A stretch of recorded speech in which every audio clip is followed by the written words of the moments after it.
وہ مالک سے افضل ہے، انبیاء سے اعلیٰ ہے، وہ ارسلہ اللہ الی کافۃ الناس بشیرا ونذیرا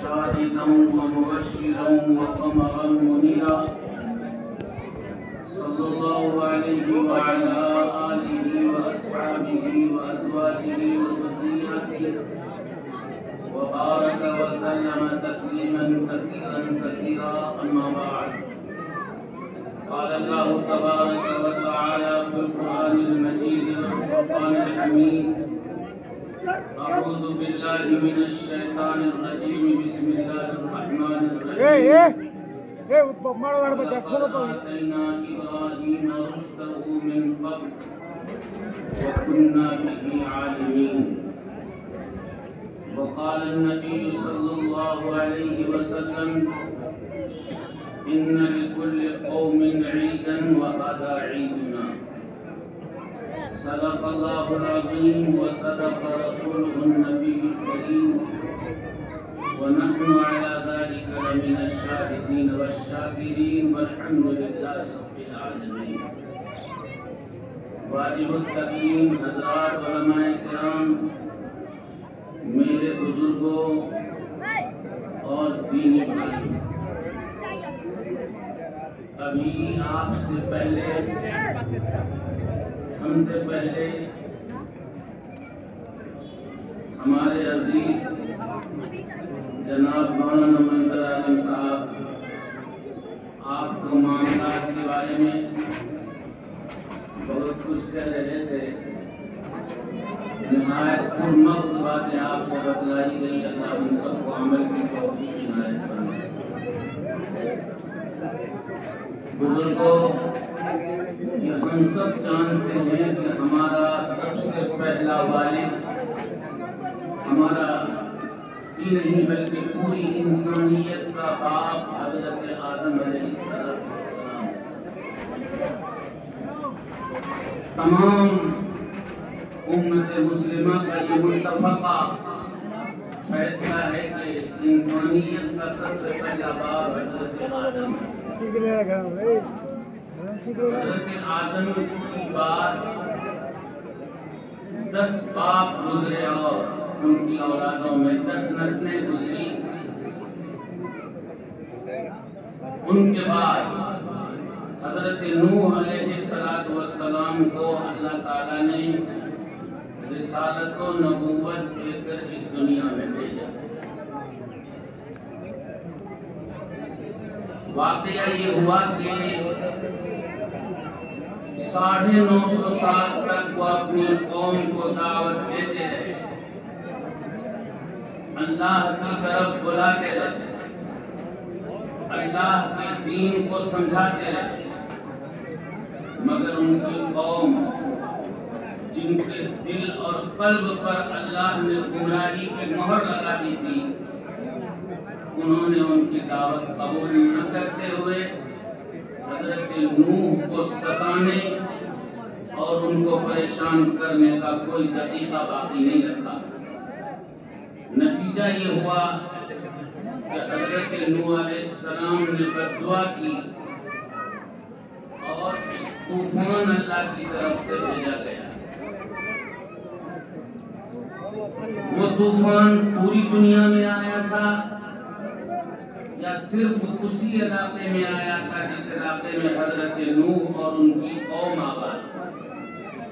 مفسرین کا یہ سوال ہے، اس کا جواب یہ ہے کہ طوفان نوح صرف ان علاقوں میں آیا جن علاقوں کے اندر حضرت نوح علیہ السلام کی قوم آباد، اور وجہ اس کی یہ ہے کہ حضرت آدم سے لے کر حضرت نوح تک صرف 10 باپ گزرے تھے، یعنی 10 نسلیں گزری تھی، تو عقل بھی نہیں چاہتی کہ صرف 10 نسلوں کے اندر اتنی آبادی ہو جائے کہ وہ پوری دنیا میں پھیل جائے، ایسا عقل بھی نہیں مانتا۔ اس لیے علماء مفسرین نے لکھا ہے کہ جن علاقوں میں یہ آباد تھے انہی علاقوں میں سیلاب آیا، سب غرق ہو گئے۔ حضرت نوح علیہ السلام کی کشتی پر 80 انسان سوار ہوئے۔ جب طوفان ختم ہوا تو وہ 80 انسان بچے۔ بعد میں ان میں آپس میں شادیاں ہوئی اور نسلیں چلی، مگر کچھ ہی دنوں کے بعد ان سب کی نسلیں تباہ و برباد ہو کر مر گھڑا کر سب ختم ہو گئے۔ حضرت نوح کے 4 بیٹے، ان میں سے ایک بیٹا نے اپنے باپ کی دعوت نہ مانی، اپنے باپ کا کہنا نہ مانا، طوفان نوح میں غرق ہو گیا۔ 3 بیٹے بچے اور انہی تینوں بیٹوں سے پھر اللہ نے یہ دنیا آباد کیا، اور پوری انسانیت اس وقت دنیا میں چاہے جس مذہب جس دین سے تعلق رکھتا ہو وہ سب حضرت نوح علیہ السلام کی اولاد ہے۔ گویا حضرت نوح علیہ السلام ہمارے دوسرے دادا ہیں یا دوسرے باپ ہیں۔ حضرت نوح علیہ السلام کے بعد 10,000 سال گزرے، اس کے بعد حضرت ابراہیم علیہ السلام اس دنیا میں تشریف لائے۔ اولو العزم پیغمبر بنائے گئے، اولو العزم رسول بنائے گئے۔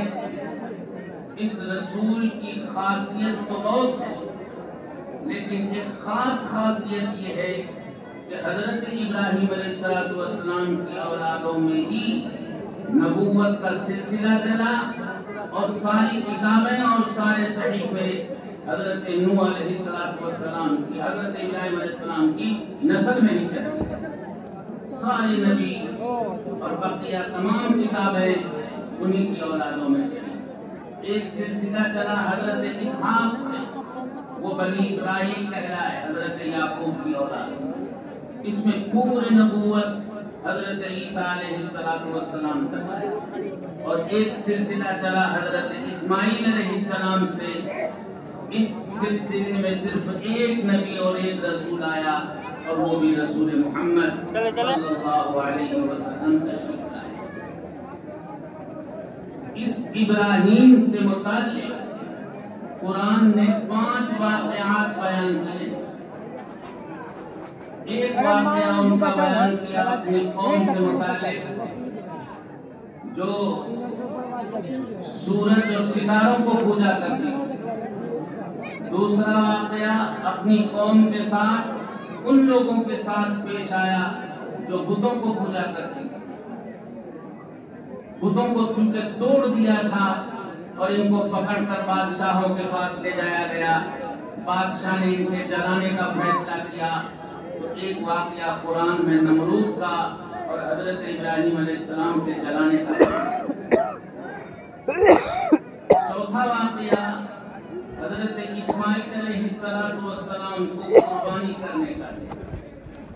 اور 5واں واقعہ بیت اللہ شریف بنانے کا ان کی زندگی سے متعلق بیان کیا۔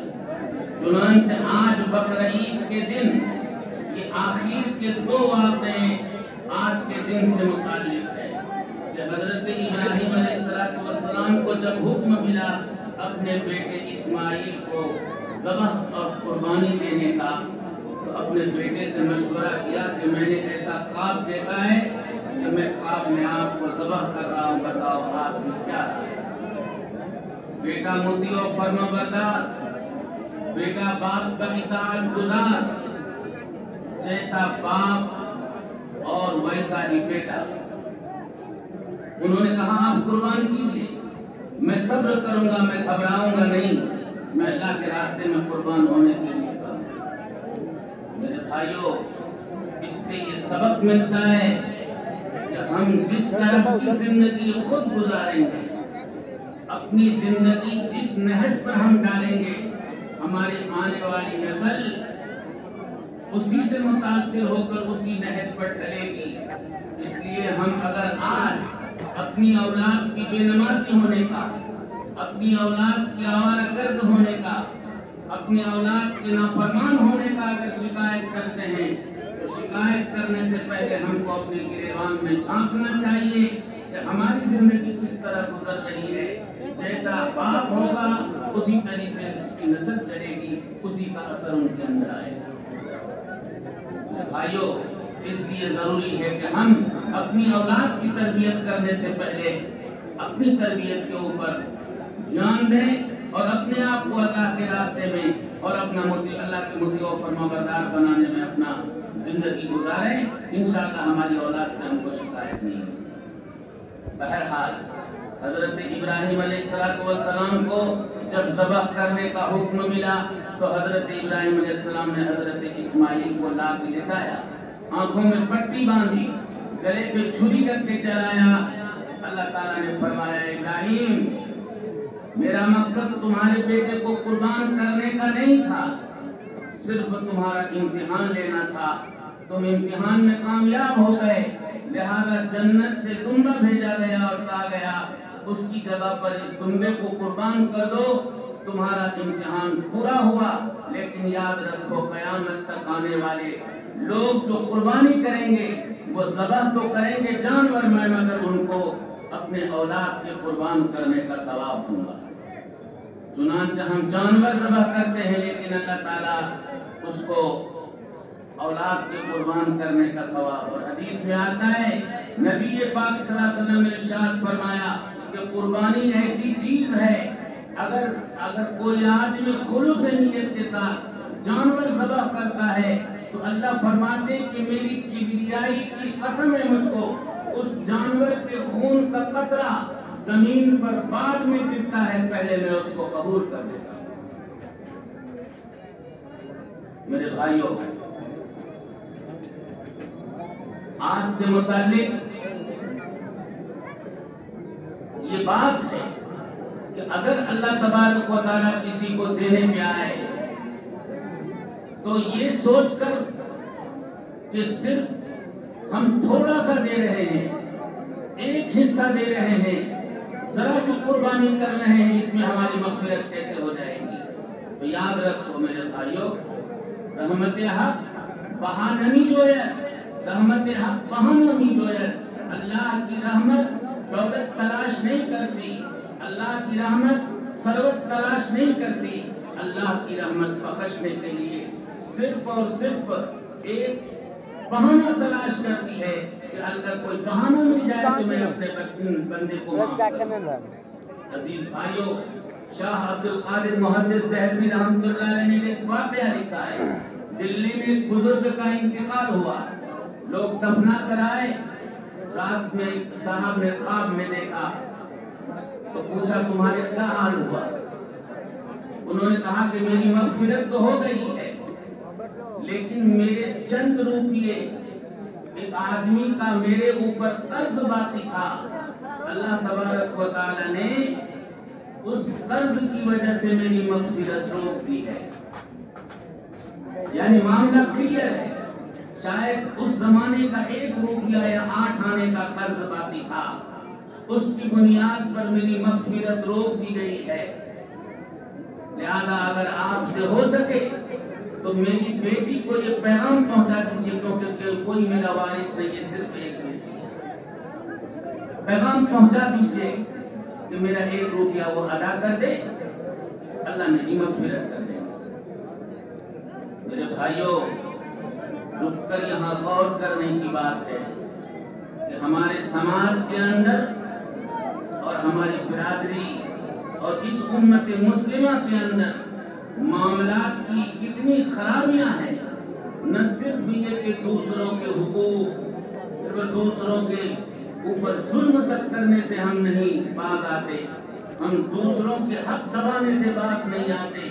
یاد رکھیے جیسا کہ مولانا نے کہا، آپ جتنا سے بڑا ولی ہو جائیں، جتنا بڑا سے بڑا قطب و ابدال ہو جائیں، جتنا سے بڑا ولی اللہ ہو جائیں، چاہے آپ 24 گھنٹے اپنا سر سجدے سے نہ اٹھائیں، یہاں تک کہ صحابہ کا مقام علماء نے لکھا ہے کہ اگر کوئی مجاہد زندگی بھر اپنے جہاد کے گھوڑے سے نہ اترا ہو اور اس کا مقابلہ کسی صحابہ کے ادنا درجے کے صحابی سے کرایا جائے تو اس پوری زندگی کا جہاد صحابہ کرام رضوان اللہ تعالی علیہم اجمعین کی 1 منٹ کی زندگی کے برابر، یہاں تک کہ صحابہ کے گھوڑوں کے ٹانکوں کے دھول کے برابر نہیں ہو سکتا۔